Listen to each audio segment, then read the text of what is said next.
빌립보 교회는 바울에게 참 고마운 마음이 들게 하는 교회이고 또 기쁨을 주는 교회였습니다. 바울이 복음을 전하다 로마 감옥에 갇혀서 외롭고 고독한 시간들을 보내고 있을 때에 유일하게 빌립보 교회만이 그런 바울을 생각해 줍니다. 당시 로마 감옥은 현대의 감옥처럼 높은 담장으로 둘러싸고 국가가 격리하여 수용하는 시설도 있었지만 거대한 대제국인 로마는 워낙에 수용해야 할 죄수들은 많고 시설은 부족했기 때문에 아직 재판을 받지 못한 그런 죄수들은 각자의 돈으로 셋집을 얻고 대신에 군사들을 보내어서 지키는 방식으로 운용되기도 했습니다. 아마도 바울이 처음 로마의 감옥에 갇혔을 때는 이처럼 셋집에 거주했던 듯합니다. 사도행전 28장 30절 31절을 보면 바울이 온 이태를 자기 셋집에 머물면서 자기에게 오는 사람을 다 영접하고 하나님의 나라를 전파하며 주 예수 그리스도에 관한 모든 것을 담대하게 거침없이 가르치더라고 말씀하지요. 그리고 이 사도행전 28장 30절 31절은 사도행전의 맨 마지막 구절입니다. 그런데 여러분, 그동안에 복음을 전하느라고 여생을 보낼 돈을 저축할 만한 형편도 되지 못했을 것이고요. 또 바울은 나이가 많은 노인입니다. 노인인 바울이 자신의 돈으로 생활을 해야 하는 셋집에 머물러야 했던 상황이었으니까 경제적으로도 매우 어려웠을 것이고 신체적으로도 많은 어려움이 있었으리라고 어렵지 않게 짐작할 수 있습니다. 그런 바울에게 빌립보 교회가 에바브로디도라고 하는 사람을 보내어서 바울을 위해서 헌금한 돈을 보내주고 또 에바브로디도로 하여금 한동안이라도 바울을 시중 들고 오도록 당부를 했습니다. 바울에게 있어서 그런 빌립보 교회의 마음 씀씀이가 얼마나 감사했겠어요? 얼마나 그들이 바울에게 기쁨이 되었겠습니까? 그 기쁨과 고마운 마음을 바울이 표현하고 있지요. 10절에 내가 주 안에서 크게 기뻐함은 너희가 나를 생각하던 것이 이제 다시 싹이 나미니 너희가 또한 이를 위하여 생각은 하였으나 기회가 없었느니라고 말을 합니다. 사실 바울이 개척한 교회는 많았습니다. 그러나 대부분의 교회는 자신들에게 복음을 전해준 바울을 깊이 생각하지 않았습니다. 오직 빌립보 교회만이 항상 바울에게 감사를 표하고 어떻게 하든지 바울을 돕고자 한 것이죠. 15절 16절을 같이 한번 읽어봅니다. 빌립보 사람들아 너희도 알거니와 복음의 시초에 내가 마게도냐를 떠날 때에 주고받는 내 일에 참여한 교회가 너희 외에 아무도 없었느니라. 데살로니가에 있을 때에도 너희가 한 번뿐 아니라 두 번이나 나의 쓸 것을 보내었도다. 아멘. 바울에 의하면 빌립보 교회는 처음부터 바울의 복음 전도에 물질로서 후원을 했습니다. 그 후로도 기회만 있으면 바울을 돕는 일에 열심을 내었던 것이죠. 그러다가 바울이 로마에 간 후에 생각은 있었으나 기회가 닿지 않아서 그동안 돕지 못하다가 지금 다시 그 일을 했다고 합니다. 그런 빌립보 교회의 사랑의 마음을 알기 때문에 바울은 크게 기뻐하고 그들에 대한 감사를 표시하고 있습니다. 그런데 바울은 빌립보 교회가 자신에게 행한 일에 대하여서 진심으로 감사를 표시하고 있지만 단순히 고마움만 말하고 싶어 하지 않아요. 뭔가 바울은 빌립보 성도들에게 하고 싶은 얘기가 있는 듯합니다. 바울이 자신이 결코 빌립보 교회를 의지하지 않고 있음을 말하고 싶어 하고 있어요.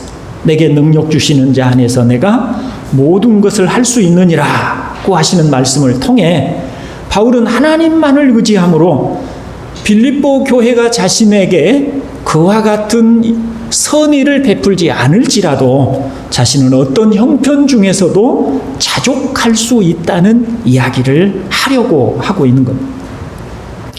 그리고 바울이 이런 얘기를 밝히는 것을 매우 중요하게 생각하고 있음을 볼 수 있는 부분이 있습니다.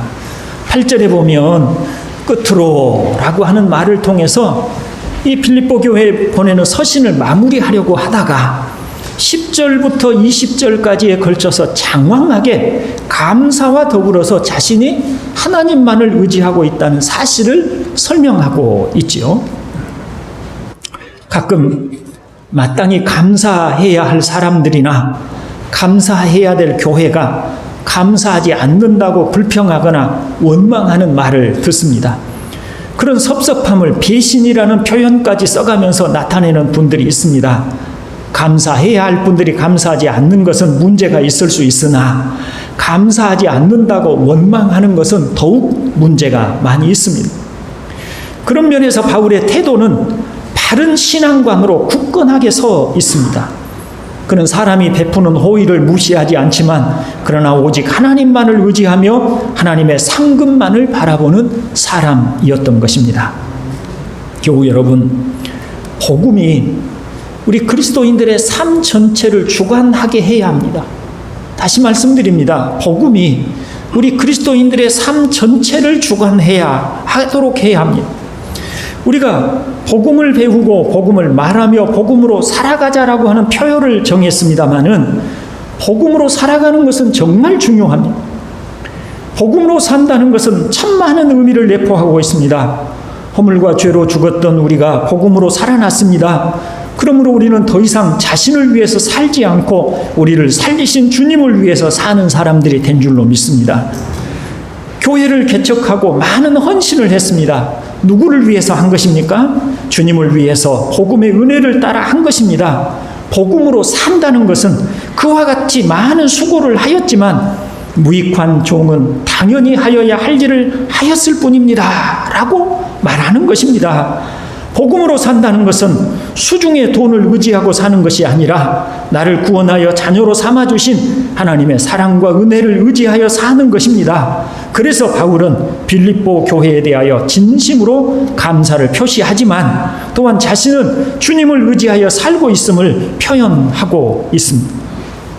그러면서도 혹시라도 바울이 이런 말을 표현한다고 해서 빌립보 교인들이 섭섭하게 생각할까 보아서 자신이 빌립보 교회가 자신에게 행한 일에 대해서는 진심으로 또한 감사하고 있음을 배려하고 있는 그런 나이 많은 사도의 모습을 볼 수가 있습니다.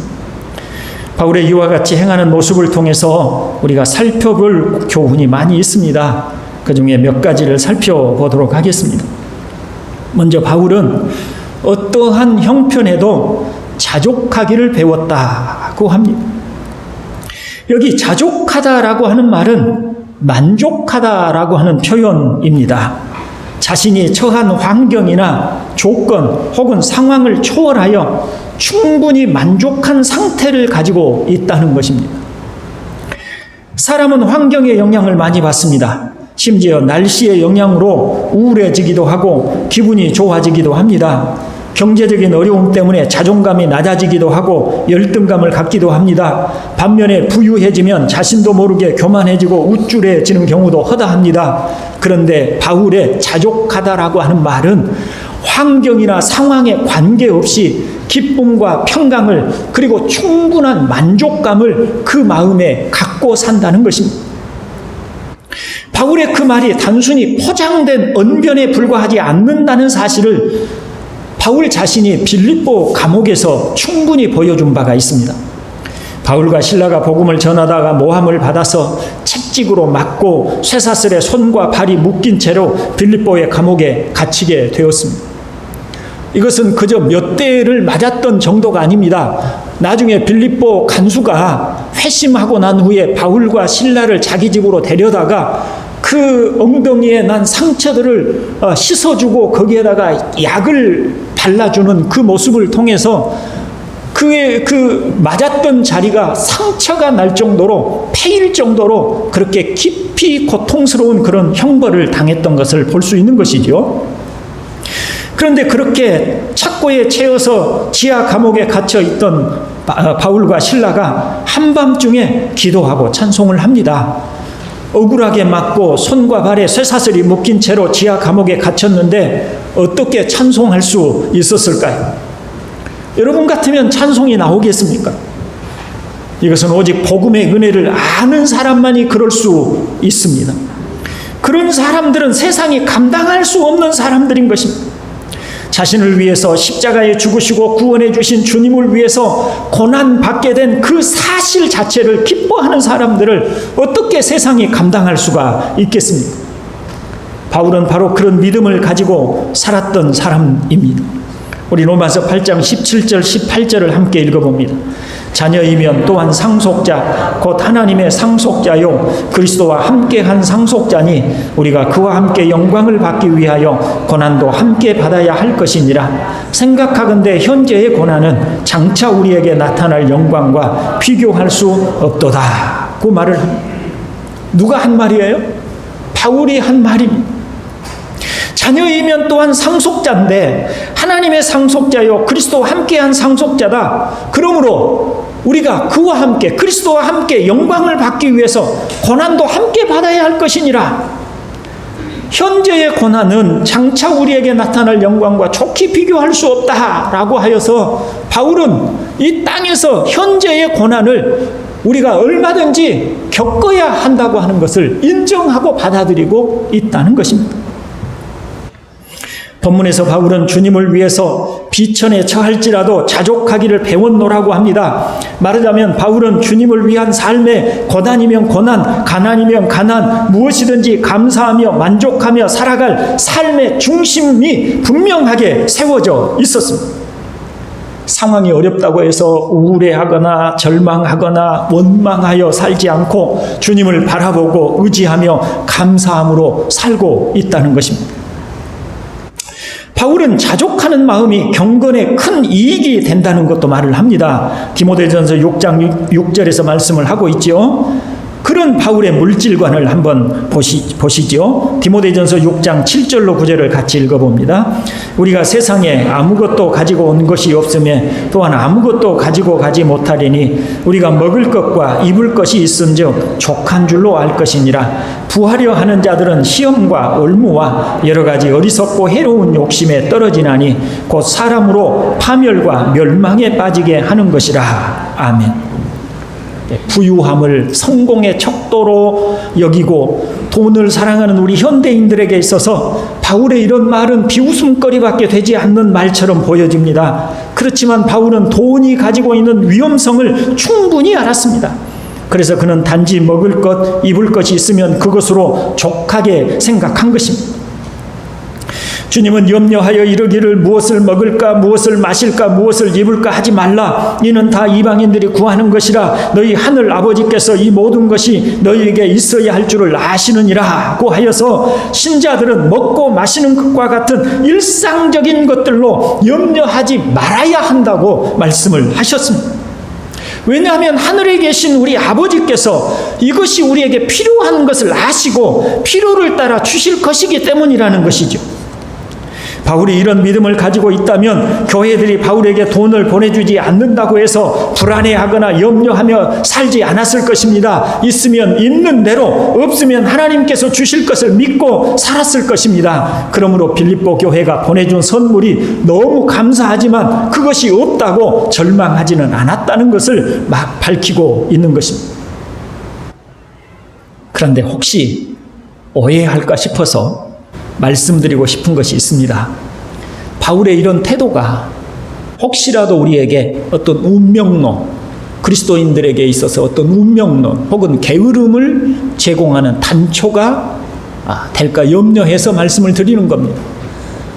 사실 어떤 사람들은 우리 그리스도인들의 삶의 태도를 종교의 마약과 같이 그렇게 취급을 하기도 합니다. 그러나 그런 것이 아니라는 사실이죠. 우리는 천국이 목표이므로 세상에서는 가난해도 무방하고 하나님 나라와 그의 의를 먼저 구하라고 하였으니 무슨 이 세상의 어떤 일들을, 직업적인 어떤 일들을 하는 것보다 신앙생활이 우선이라고, 오직 교회에 가서, 오직 기도원에 가서 기도하고 신앙생활 하는 것을 최우선으로 여기고 게으르게 사는 태도가 옳은 것이냐, 이것을 성경이 지지하고 그것을 말하고 있는 것이냐, 이런 얘기입니다. 그렇지 않다는 이야기인 것이죠. 바울은 이렇게 얘기를 합니다. 우리가 너희에게 명하기를 누구든지 일하기 싫어하거든 먹지도 말게 하라 고 데살로니가 교인들에게 가르쳤습니다. 또 말하기를 에베소서 4장 28절에서는 도둑질하는 자는 다시 도둑질하지 말고 돌이켜 가난한 자에게 구제할 수 있도록 자기 손으로 수고하여 선한 일을 하라고 하시는 말씀을 통해서 신자라면 열심히 일을 해서 선을 행하도록 가르치고 있음도 볼 수 있습니다. 그러니 신자들은 자신이 해야 할 일을 하지 않고 게으름을 피우면서 하나님이 먹을 것과 입을 것을 주실 것이라고 핑계를 대지 말아야 한다고 합니다. 바울이 고린도에서 복음을 전할 때 아직 믿는 자들의 숫자도 많지 않고 또 고린도 신자들의 대다수가 가난한 사람들이었기 때문에 스스로 일을 하면서 생계를 유지하려 했음을 보십시오. 바울이 결코 그런 운명론이나 게으름을 얘기하고 있는 것이 아니라는 사실입니다.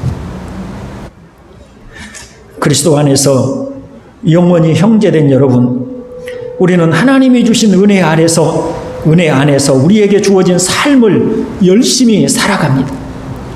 이때 우리를 자녀로 삼으신 하나님께서 우리를 돌보시고 인도하여 주신다는 믿음으로 하나님을 의지하며 살아갑니다. 그러는 중에 혹 우리가 가난하게 되는 일이 있게 된다든지 부유하게 되는 일이 있다든지 혹은 우리 몸에 병이 들거나 가족들에게 어려운 일들이 일어날지라도 그런 환경 때문에 신앙이 흔들리거나 원망이나 불평과 같은 감정들로 인해서 요동하지 않게 되는 능력을 자족이라고 말을 하는 것입니다. 바울은 그런 자족하는 마음을, 능력을 주시는 하나님 안에서 갖게 되었다고 합니다. 사실 먹을 것과 입을 것이 궁핍한데 염려하거나 걱정하지 않기란 정말 얼마나 어려운 일인지 모릅니다. 어쩌다 깊이 낭패한 일을 겪게 되었는데 여전히 심령의 평안을 갖기란 결코 쉽지 않습니다. 사랑하는 사람이 갑자기 크나큰 실패를 겪거나 공연히 욕을 먹고 비난을 당하게 되거나 육체적인 그런 곤경과 곤란에 처하게 되었는데도 불평이나 원망하는 마음을 갖지 않고 자족하는 마음을 갖는 것, 이것은 정말 어려운 일입니다. 나이가 조금씩 들어가면서 몸이 자꾸 여러 군데 아파지게 되고 그저 일어나기만 해도 온몸에 통증이 느껴지고 운신하기도 매우 어려워지게 되고 그래서 뭔가 활발하게 하고 싶어도 할 수 없는 그런 상황이 되었는데도 불구하고 하나님께서 주시는 마음의 평강을 누리고 자족하며 살아간다는 게 정말 어려운 일입니다. 하루라도 병원에 가서 치료하지 않으면 금방이라도 죽을 것과 같은 그런 어려움들이 시시각각 내 몸에 다가오고 그런 통증들이 내 몸에 느껴지는데도 불구하고 감사하고 기뻐하며 자족하며 살아간다는 건 정말 어려운 일입니다. 그러기에 자족은 능력인 것입니다. 그건 자족하는 것은 하나님이 주신 능력인 것입니다. 이것은 우리가 그냥 가질 수 있는 능력이 아니고 우리가 스스로 어떻게 가져질 수 있는 능력이 아니고 하나님이 주신 능력인 거예요. 그래서 자족하는 능력인 것입니다. 바울은 자신이 그런 능력을 배워서 알게 되었다고 말을 합니다. 작은 일에도 쉽게 낙심하고 좌절하고 힘들어하는 우리들인데요. 그러기에 바울이 가진 자족하는 능력은 우리에게도 반드시 필요한 줄로 믿습니다. 그런 능력을 우리 모두도 힘입기를 다시 한번 주의 이름으로 축원을 드립니다. 그렇다면 어떻게 그와 같은 자족하는 능력을 가질 수 있을까요? 바울의 말을 통해서 찾아볼 수 있습니다. 나는 비천에 처할 줄도 알고 풍부에 처할 줄도 알아 모든 일 곧 배부름과 배고픔과 풍부와 궁핍에도 처할 줄을 아는 일체의 비결을 배웠노라고 말씀을 합니다. 배웠다고 말을 합니다. 바로 이 배웠다라고 하는 표현을 중요하게 생각해야 합니다. 자, 돈이 많다고 그것이 자신의 성공인 양 자랑하지 않고, 돈이 많다고 그것에 휘둘려 교만하게 되지도 않을 것이며, 가난하게 되었다고 해서 그것이 내 인생의 실패자인 양 비굴하게 되거나 낙담하지 않으며 원망이나 불평에 휘둘리지 않을 일체의 비결이 저절로 우리에게 주어진 것이 아니라 배움을 통해서 얻을 수 있다고 합니다. 바울은 누구보다 성령 충만한 사람이었고 누구보다 뛰어난 사람이었음에도 불구하고 배우지 않으면 안 되는 사람이었습니다. 바울처럼 뛰어난 사람이라도 그런 능력은, 자족하는 능력은 저절로 습득되지 않는 것이다. 저절로 우리에게 주어지는 것이 아니다. 그것은 반드시 그런 사람이라도 배워서 가질 수 있는 능력이기 때문에 우리도 배워야만 한다라고 하는 사실을 기억하실 수 있기를 바랍니다. 바울은 어떻게 배웠을까요? 바울이 배웠다는 말이 성경을 열심히 연구하여 배웠다고 하는 걸까요? 성경이야말로 가장 위대한 선생이기 때문에 충분히 그와 같은 진리를 배울 수 있습니다. 제가 다윗과 사울의 비교를 여러 차례 말씀드린 적이 있습니다. 사울은 이스라엘의 초대 왕이었지만 결말은 실패한 왕이 되었죠. 반면에 다윗은 하나님으로부터 영원한 축복을 받은 왕입니다. 다윗과 사울의 차이가 무엇일까요? 어떤 학자는 다윗과 사울의 차이는 고난의 학교를 다녔는지에 대한 차이라고 말을 합니다. 사울은 고난의 학교를 다니지 않았고 그는 순탄하게 이스라엘의 왕으로 등극하였고 순탄하게 권력을 손에 쥐었습니다. 그런 반면에 다윗은 고난의 학교를 졸업했다는 겁니다. 수년 동안 수없는 고난의 시간들을 보내야만 했다는 것입니다. 바울이 어떤 고난을 당하였고 그런 고난을 어떻게 이겨냈는지를 성경을 잘 살펴보면 배울 수 있습니다.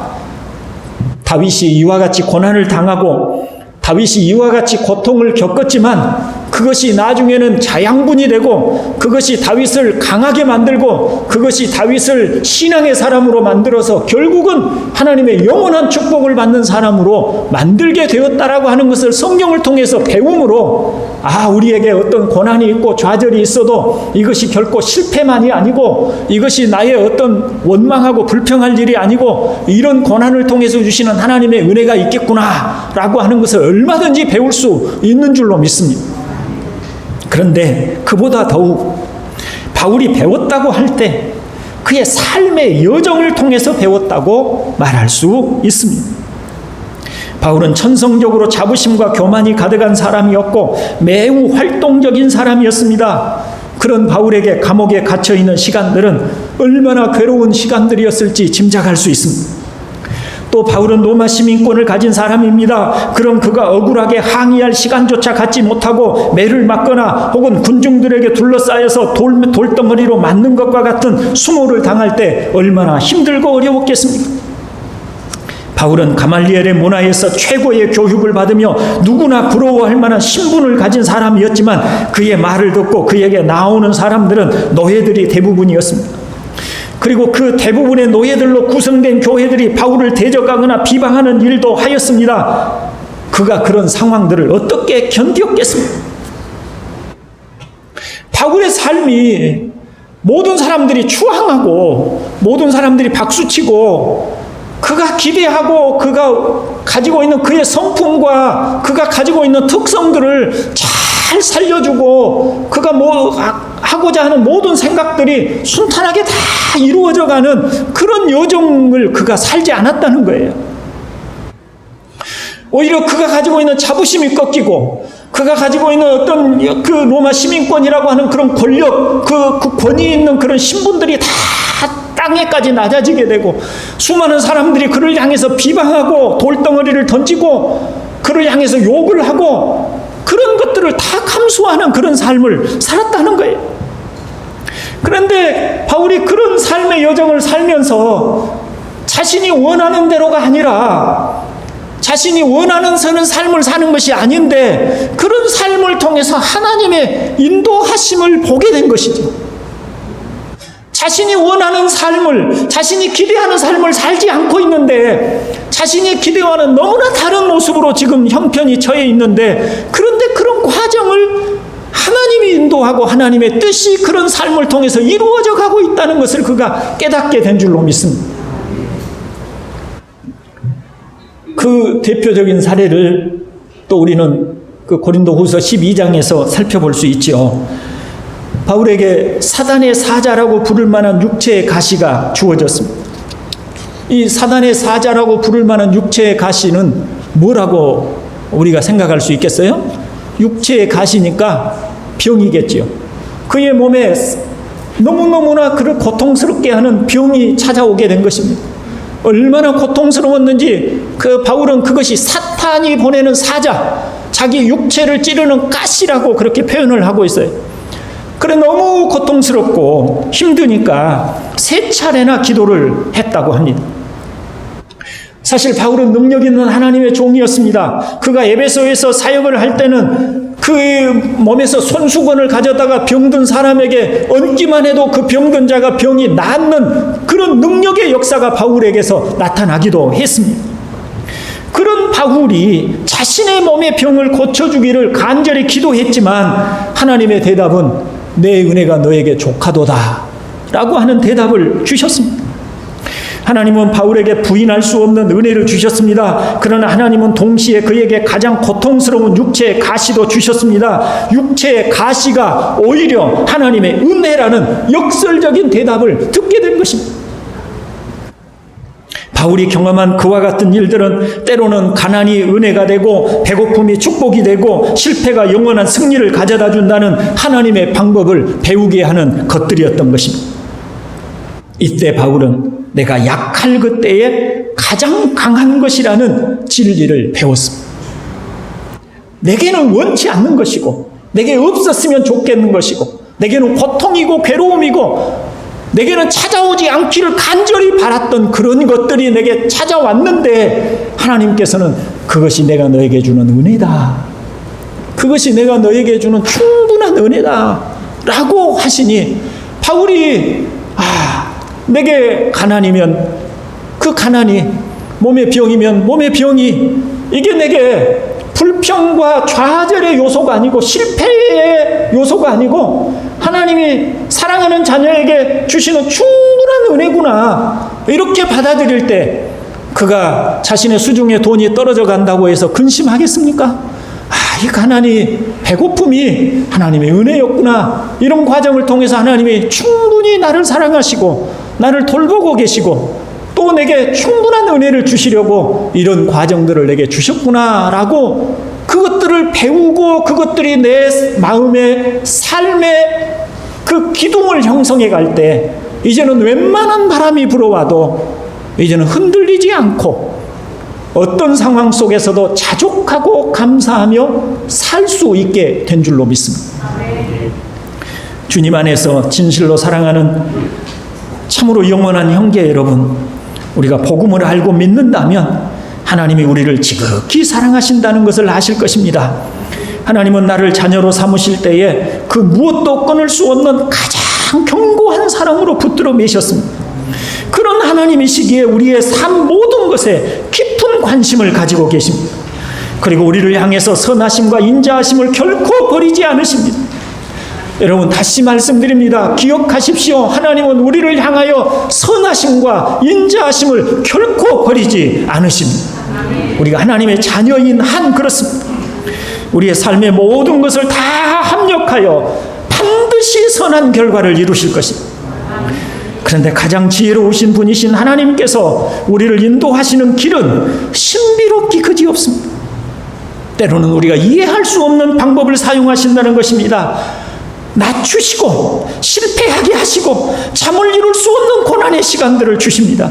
그러면서 우리에게 하나님께 기도하면 내 은혜가 너에게 족하도다 라고 대답을 들려주십니다.